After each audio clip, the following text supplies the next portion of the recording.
welcome Red Eyes members. Thank you very much for tuning in. Very nice to have you here. We are continuing our excellent discussion with Steve Willner from labyrinthofthepsychonaut.com, and we've spent about an hour talking about many things, very interesting things indeed. And one thing I do want to get into here in this second segment is talk a little bit more about the series that Steve did together with Jake Kutzi. But before we go there, I do want to kind of backtrack a little bit, Steve, and just ask you a little bit more about Lawnmower Man. We talked about the first movie, of course, but what I did was that I also watched Lawnmower Man 2. Have you seen that movie at all? Actually, wow, you found a film that I haven't seen, Henrik. I have not seen that one. What did they get into in that one? You know what? I'm not going to spoil it for you because it's so rich. You know, it's I guess that the one that is more into the conspiratorial mind view a little bit is going to find it potentially even more interesting in that regard. But you know what? If you can get hold of a copy and watch it, I mean, it's incredible. It's even more, incredible than the first one. Certainly. And the symbolism, Freemasonic symbolism, the capping of the pyramid. I mean, it's watch it. That's my advice. Certainly. I watched this recent thing on YouTube about how they were saying the original capstones of the pyramid were originally landing pads for UFOs. It was the same thing that I watched about the CNN UFO being in the advertisement for CERN. Right. But yeah, I definitely have to see that one. Speaking of conspiracy theory, the actual film Conspiracy with Mel Gibson. Remember that one? Yeah. I recently saw. I noticed a really neat sync in The Patriot. I think Mel Gibson's building a chair. And he says that it's exactly 9 pounds 11 ounces or something like that, and then he says perfect, and then the chair gets destroyed. So you have the 9/11 symbolism right there, and he's also in Conspiracy, and he was in that movie Sign, so he's like also resonating the crop circles and the ET phenomenon, and he directed Apocalypto, which is about the Mayan civilization, and there was sort of galactic happenings and solar eclipse, so he's a very resonant character as well, Gibson. Anything that he's involved in, it seems to be really relevant to that whole genre, I would say. Yeah, definitely. And I think I don't know if he has something new on the horizon right now. I think it was one project. I can't remember it now, but I think it was one pretty interesting project. It wasn't involved in 2012, was it? That was what's the guy called? Michael Bay, I think. There is a film coming out called 2012. Yes, Michael Bay, I think. Here, I'm going to look it up on Wikipedia. Let's see. And the thing is, though, I think it's 2 movies coming out. The 2012 with Michael Bay is going to feature basically it's a rundown of Whitley Strieber's latest fiction novel, I think, actually. Oh, okay. That's going to be terrific. The Whitley Strieber's The Key is one of my favorite books of all time. I hope to one day do a black and white short film of it. Because it basically revolves around 2 characters. One who's sort of just telling the other person all of this wonderful information about the origins of humanity and what it is to be, a cosmic being. And I want to really take the plot of that book and make a short story or a short film out of it. I think it would be great. Cool. Let's see here. I'm just looking quickly at IMDb here, and there's one then called 2012 The War for Souls, and I think that's related to Whitley Strieber's book because he had a title with a book with the same title, and that's due for right now release in 2010. Well, I made a list, like I told you before, about some upcoming films that are really synchronistically relevant. I was going to save it for the end, but I might as well say it now. These are 10 films coming out that are just absolutely going to be saturated with symbolism. So, all my viewers who are interested in my films will be probably watching this or watching these and gleaning a lot of information from them. So, without further ado, there's a film coming out called Knowing. A professor who's played by Nicolas Cage, of all people, finds the contents of a time capsule at his son's elementary school and makes predictions of the future that have come true, and the predictions lead the teacher to believe the world is ending and that he and his son are involved in the apocalypse, and that's called Knowing. The film Angels and Demons is coming out. That's the follow-up to Dan Brown's The Da Vinci Code, which features a character named Vittoria Vetra, or what comes to my mind is V for Vendetta, and remember the 11th of September. She's a CERN scientist who experiments with containing antimatter, which is stolen by the Illuminati to be used as a bomb. So you actually have a fictional story of a CERN scientist that coincides with the Illuminati stealing the technology from CERN to use some kind of mass destruction weapon. Yes, to blow up the Vatican, I think it is. Is that not just incredible that that's going to be on the silver screen and that so many people are going to watch that? I mean, it's scary. It's like reality mimicking fiction, fiction mimicking reality. It's a never-ending cycle. But that one in particular looks just absolutely staggering, and the implications that they're trying to state there. We have Terminator Salvation. It's the next one in the Terminator series, starring the Dark Knight Christian Bale as John Connor, initials JC or Jesus Christ, whichever you prefer. And that one takes place, I guess, during the war with the machines. Takes place in the future, so sans Arnold Schwarzenegger, unfortunately. There's a film coming out called G.I. Joe: Rise of Cobra. It's going to be starring the Hollow Earth caveman, Shangri-La resonating Brendan Fraser. And obviously the cobra and the serpent symbolism is quite important. That goes back all the way to the Nephilim, the Watchers, the Anunnaki.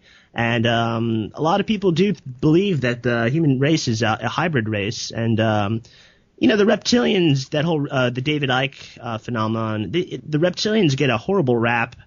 And they really do. I mean, and who's to say that they're not the ultimate, scapegoat or, the ultimate device for disinformation? Who knows? Sure, I'm sure there are aliens that look reptilian in nature, but I guarantee you that the mass majority of them are benevolent. So I think that a lot of the stuff you see with this serpentine sort of bloodline, like with the Bush family, I know there's a ton of YouTube videos where they have these segments of George Bush Sr. talking, and his eyes kind of turn to slits and look all, serpentine-like. Mm-hmm. I think, maybe these people are of some kind of, 50% bloodline to these sort of reptilian entities, but I don't think that reflects on the actual race, the reptilians. I think that reflects on the, the New World Order and sort of the self-serving Luciferian cults that arose out of that. I don't think it's definitely an indication that there's a people or ETs with a malintent toward humankind. I think it's more humans doing it to humans, or factions of humans doing it to humans. Just sorry to interrupt. I just want to quickly comment because I've seen only seen one, and there might be hundreds out there. I don't know, but I saw one of Daddy Bush sitting in a chair talking whatever, and of this shifting of the eyes.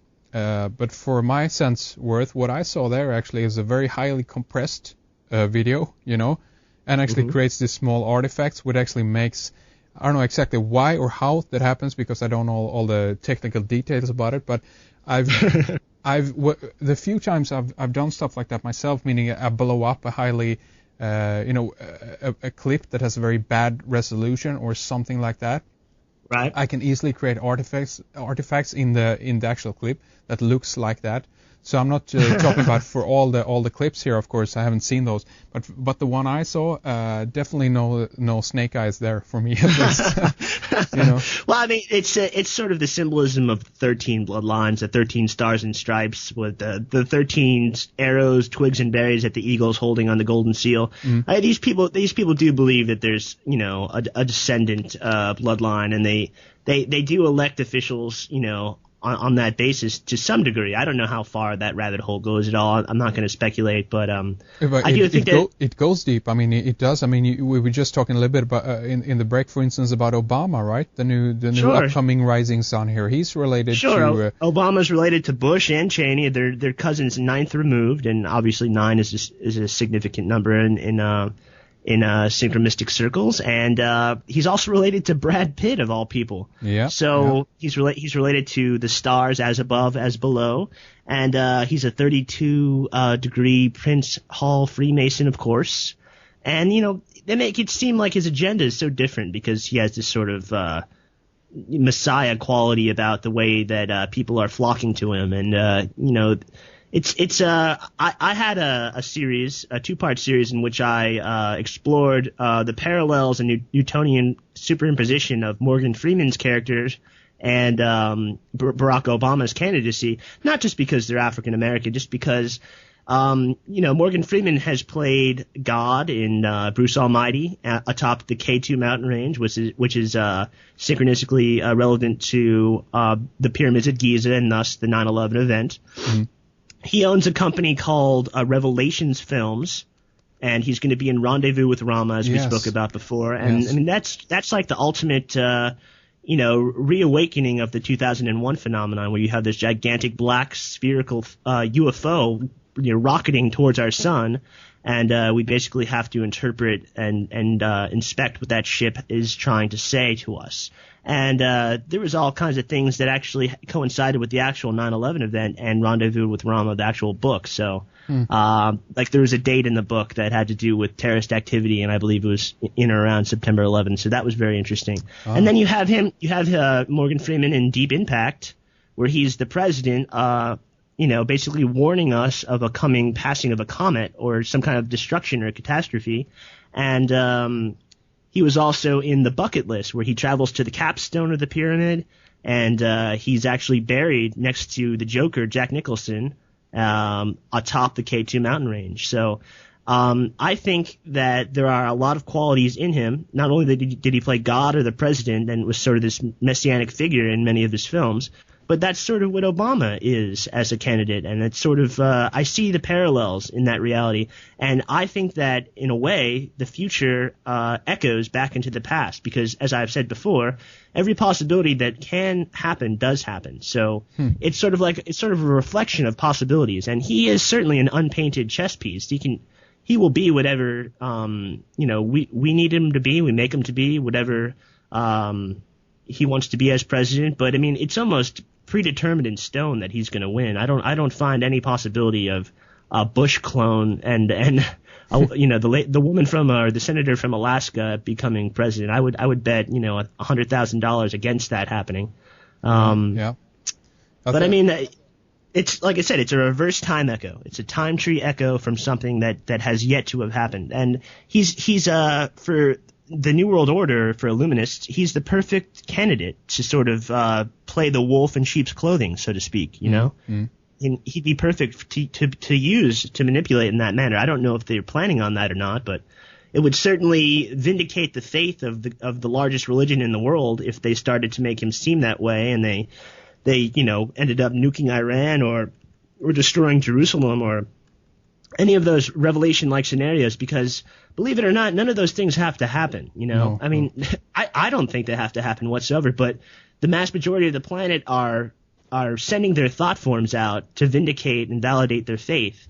So in order for that to happen, those events need to come to pass. You see what I'm saying? Yeah. And there's so many people with their mind bent on destruction and Armageddon and the end of all things that it's a possibility, and it's a possible time tree outcome. But you and I are trying to prevent that from happening by what we're doing. And I think that, again, I'm optimistic that we can deviate the time tree into a more positive outcome than that, because that's just ridiculous. It's Dark Age. It's like the Dark Ages. That thought process is so it's basically you're a defeatist if you think that way, where you have to have an end time scenario just to validate some kind of ancient faith that may or may not be factual. I think that's absurd. Yeah, on one regard, I think it's also kind of reflective of the idea of how one age is actually ending in one way, and I think we are in this transition period over to another astrological age in one regard or another. Even if people don't believe that or not, I think that this is something that both some people on the inside, so to speak, or even up at the elite tops are aware of and are working